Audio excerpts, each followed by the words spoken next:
The treatment for CLL is really rapidly changing, and this year's ASH is no different. So we've seen updates in the frontline space in terms of ibrutinib with the ECOG trial, which has shown last year an overall survival in favour of ibrutinib compared to chemotherapy, and that was confirmed with further updates at this meeting. We're still not sure whether there's an advantage for a certain good risk group of patients called the VH mutated patients. So we have a large trial in the UK called FLAIR, which we hope will address that particular issue. We also had a further update of the venetoclax obinutuzumab, so a time-fixed therapy in frontline CLL. And again, that looks encouraging that most patients remain in remission out at 3 years and beyond. That means 2 years after stopping treatment. So that was very encouraging.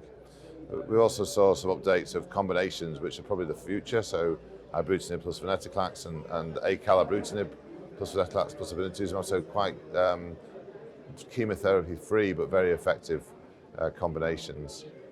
We saw the first data for the next generation, one of the next generation BTK inhibitors, acalabrutinib, showing that that's effective in frontline compared to chemotherapy, and that has led to the approval for that drug in America, and hopefully next year it'll be approved in Europe. And then in the relapsed space, we saw an update of venetoclax rituximab, which is probably one of the standard treatments for that time in the disease, and the responses are still looking good out at 4 years.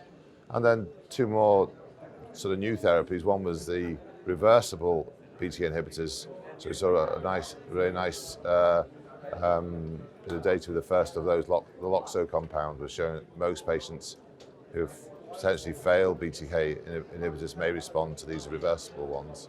And then finally, in the relapse space, the CAR T cells. So there was a nice presentation showing that in CLL for the first time that one of the CAR T cells seems to be extremely effective at controlling the disease, even when patients have failed an average of 5 therapies in that trial.